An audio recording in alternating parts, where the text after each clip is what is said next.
This video is about temperature sensors other than thermistors. It corresponds to section 5.3 of Applied Analog Electronics. Now, there are many different types of temperature sensors, and I'm really only going to talk about three of them today. And those three are RTD, thermocouple, and diode-based temperature sensors.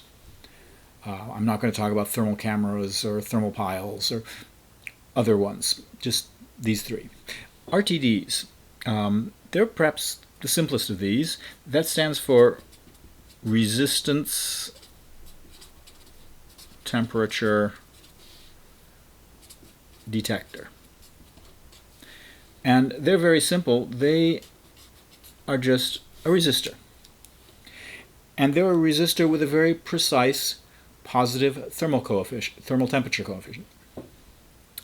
The thermal coefficient is usually expressed as 1 plus alpha T. So alpha is the temperature coefficient here. T is the temperature relative to some specific reference. So quite often this will be in degrees C, and then we'll multiply this whole thing by the resistance at 0 degrees C. And that is resistance at that temperature. Notice this is different from what we did in the thermistor case, because here we're using T in degrees C, so it's really difference from the reference resistance. Whatever the nominal resistor is, we're looking at the difference from that. And we've got here a very nice linear equation. And that was very different from the thermistor. It's also positive. The resistance goes up with temperature. And the way they do this is they make the resistor out of a wire that has known thermal coefficient. It's usually a platinum wire with a small, precisely controlled impurities. And those are arranged to get a particular value for that thermal coefficient.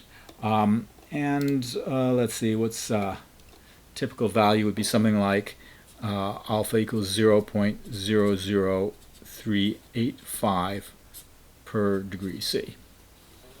So it's not a huge change in resistance. Notice we get, for each degree C, we're only getting a 0.4% change in the resistance. So you have to measure this resistance pretty accurately if you're going to measure temperature accurately. Moderately priced RTDs have an accuracy of about 0.1%. And they have a fairly wide temperature range also, much wider than a thermistor. So these are sort of the device of choice when you want to make a precise temperature measurement in sort of normal sorts of human range, even going up to the temperatures that you would get in something like an autoclave. So for biological measurements, you're nearly always going to see either a thermistor when you want to be very cheap, or an RTD when you want to be very precise and you're willing to put up with the more expensive circuitry needed to measure the resistance precisely, because this is a much tinier change in resistor than what we see with a thermistor. Thermistors make huge changes in resistance, so they're very easy to interface, very easy to measure, but they're not very precise because the thermistors aren't that repeatable. The RTD is very precise, very repeatable, but it's a little bit more difficult to measure the small changes in resistance, so it's a little bit more expensive to interface. Okay, when we need a wider temperature range than an RTD can achieve, particularly if we need a very high temperature, then we use a thermocouple. And the basic idea of a thermocouple is that we have two different metals connected together, and the junction between them is, we'll call it the hot junction, is what we're measuring the temperature of. And these two metals, they may be something like chromel and alumel. and I don't know precisely what alloys those metals consist of, but they're ones that have particularly strong Seebeck effect, so that you can measure, and different from each other, so that you can measure temperatures with them.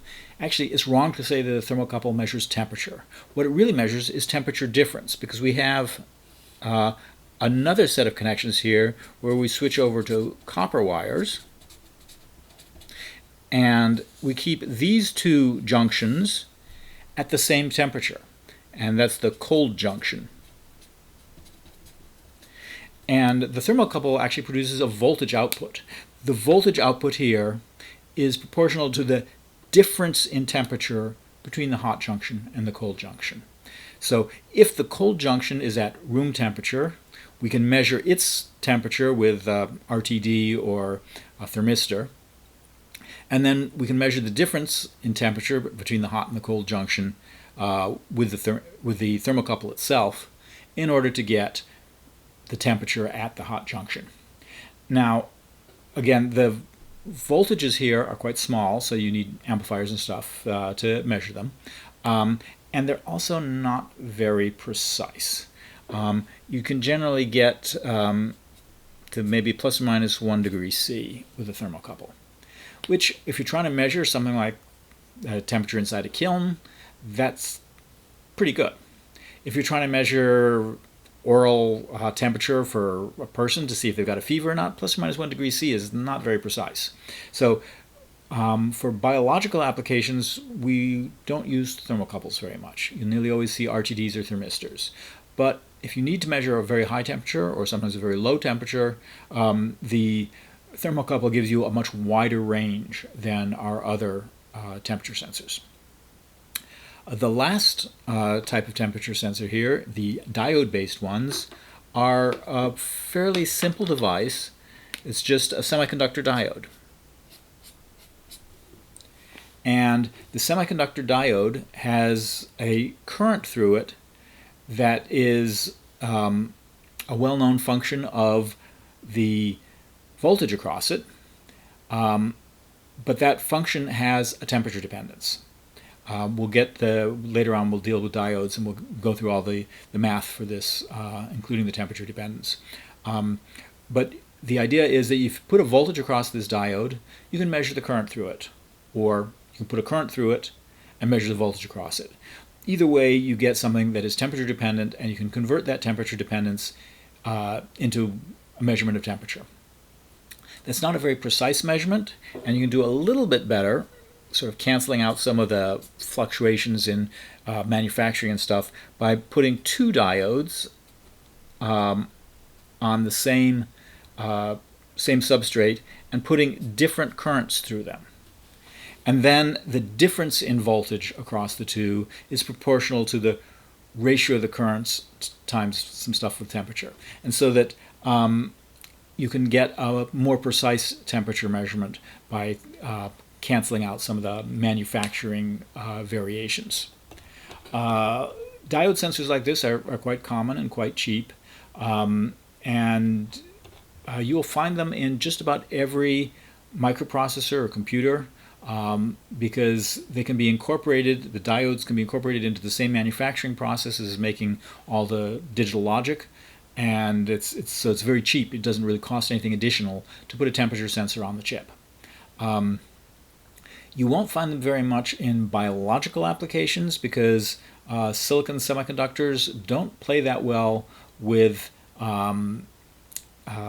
biological systems, nearly all of which have a fair amount of sodium. Sodium contaminates the silicon, and so you'd have to put isolation barriers and stuff to keep the sodium out of the silicon. And once you're having to put in that extra packaging to do that, you might as well use an RTD or even a thermistor, depending on what you're trying to do.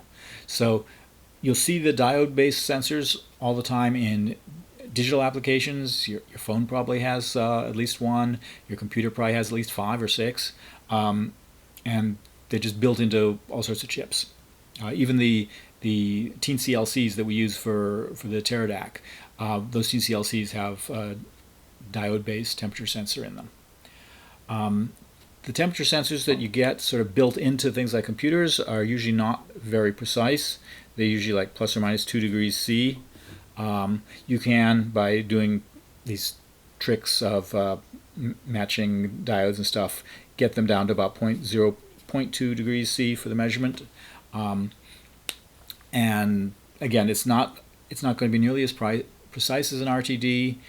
This is about the same quality as you would get from a thermistor, but it's a different technology that uses different circuitry to convert the physical property into a temperature. Okay, that's probably about all you need to know. Baseline is thermistors provide a huge amount of sensitivity, large changes in resistance for small changes in temperature. So that high sensitivity means they're very, very easy to interface, and that's why for our first lab, we're going to be doing thermistor temperature sensor. RTDs, much less sensitive but much more precise.